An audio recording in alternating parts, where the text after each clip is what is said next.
Chavit Singson TSI Nuji agad ang taong nanakit kay King. Nadine Lustre galit na galit. Agad na umaksyon si dating Gobernador Chavit Singson sa usaping naglalaman ng akusasyon ng pagmamaltrato sa isang staff ng kanyang pag-aari, ang Baluarte Zoo. Ang staff na ito ay na-implicate sa isang insidente kung saan umano'y sinampal ang kanilang layon na si King.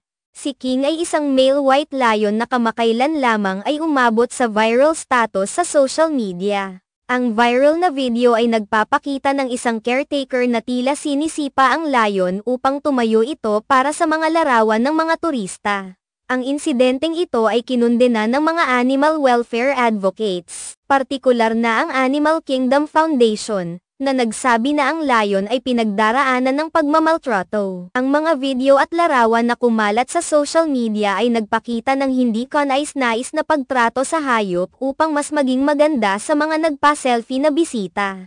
Ayon sa mga ulat, hindi lamang ang pagsipa ang nakita sa mga video kundi pati na rin ang paghila sa buntot ni King at pagsipa sa kanyang mga binti. Ang mga ganitong aksyon ay nagdulot ng pangamba at pag-aalala mula sa iba't ibang sektor na nagtataguyod ng kapakanan ng mga hayop. Sa isang panayam, nagbigay ng reaksyon si Gobernador Chavit Singson hinggil sa isyong ito ng alleged animal maltreatment sa kanyang pag-aari. Ayon sa kanya, ang insidente ay hindi katanggap-tanggap at agad niyang tinanggal ang staff na sangkot sa pangyayaring ito. Ang kanyang aksyon ay bahagi ng kanyang pangako na tiyakin ang wastong pag-aalaga at proteksyon sa mga hayop sa Baluarte Zoo. Hindi lamang ang lokal na komunidad ang naapektuhan, kundi pati na rin ang ilang kilalang personalidad tulad ng aktres na si Nadine Lustre.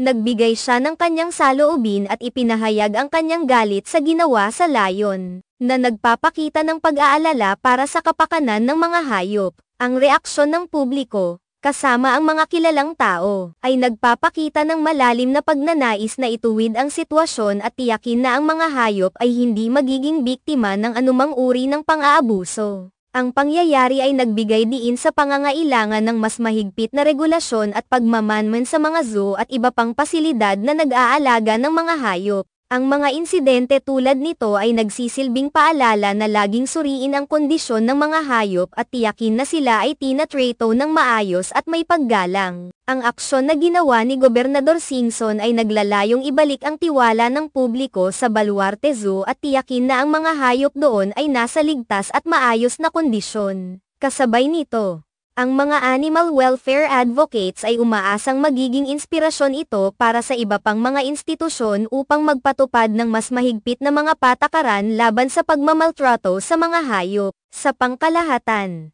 ang insidente ay nagbigay ng mahalagang aral sa lahat ng mga may-ari ng hayop na dapat nilang isaalang-alang ang kapakanan ng mga ito at tiyakin na ang kanilang pangangalaga ay umaayon sa tamang pamantayan ng animal welfare.